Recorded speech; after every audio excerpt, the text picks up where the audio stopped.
ঘরেই থাকছেন, এক ঘরে খাচ্ছেন, একই বিছানায় ঘুমোচ্ছেন, তবে তা সত্ত্বেও বারবার মনে হচ্ছে আপনার সঙ্গী যেন অনেকটাই বদলে গেছে। মন বলছে সে আর আগের মতো আপনার প্রতি আগ্রহী নন। এক্ষেত্রে বিশেষজ্ঞরা বলছেন বর্তমান জীবনের ব্যস্ততা, তার উপর আবার সোশ্যাল মিডিয়ার প্রভাব, সব মিলিয়ে দুটি মানুষের মধ্যে খুব কম সময়েই দূরত্ব তৈরি হচ্ছে। মানসিক টানাপোড়ে নিয়ে তো আর সম্পর্ক চলে না।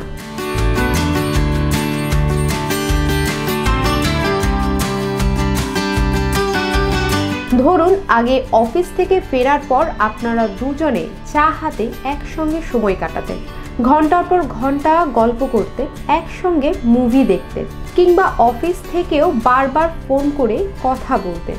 কিন্তু বর্তমানে সেই সঙ্গীরই আচরণ যদি বদলে যায়, যদি দেখেন সে আপনাকে পর্যাপ্ত সময় দিচ্ছে না, দিন শেষে সামান্য কথা বলাতেও তার তীব্র অনীহা, তবে অবশ্যই সম্পর্ক নিয়ে ভাববার সময় এসেছে।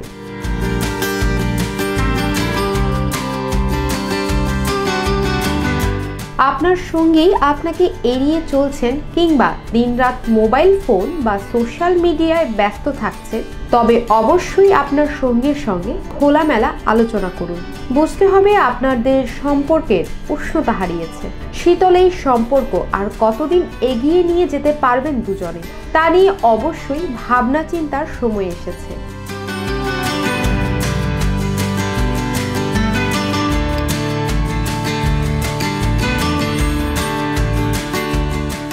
অনেকের মনেই প্রশ্ন আসতে পারে, দাম্পত্য জীবনের দূরত্ব কেন বাড়ে, আর এই দূরত্ব কিভাবেই বা কমানো যায়? দাম্পত্য জীবনের দূরত্ব একটি জটিল মানসিক প্রক্রিয়া। স্বামী স্ত্রীর সম্পর্ক যতই কাছাকাছি মনে হোক না কেন, যখন তারা একে অপরকে সত্যিকারের বোঝার চেষ্টা করে না, তখনই শুরু হয় এই দূরত্ব। বহু সময় কাজের চাপে, সংসারের দায়িত্বে এবং ব্যক্তিগত অব্যক্ত কষ্টে একে অপরের প্রতি সহানুভূতি কমে যায়। পাশাপাশি আপনার সঙ্গী কি নতুন কারোর সঙ্গে সম্পর্ক তৈরি করেছে, নাকি আপনার কোনো কিছুতে তার অভিমান হয়েছে, সে সম্পর্কে খোঁজ নিন। সম্পর্ক বিশেষজ্ঞদের মতে যোগাযোগের অভাব, পর্যাপ্ত সময় না দেয়া, প্রযুক্তির অতিরিক্ত ব্যবহার এবং আবেগীয় অবহেলা এর প্রধান কারণ।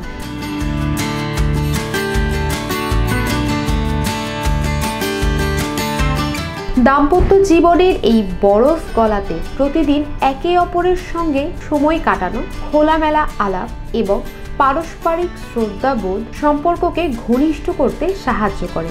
যখন বারবার ঝগড়া হয়, একে অপরের থেকে আলাদা থাকতে ইচ্ছে করে, তখনই থেরাপিস্টের সাহায্য নিন। দাম্পত্য সম্পর্ক মানে শুধুই একসঙ্গে থাকা নয়, একে অপরকে বোঝা এবং মানসিকভাবে পাশে থাকা। সহানুভূতি, আলাপ ও সময়ের সঠিক ব্যবহারই পারে দাম্পত্য জীবনের দূরত্ব কমাতে। Desk report, global voice 24।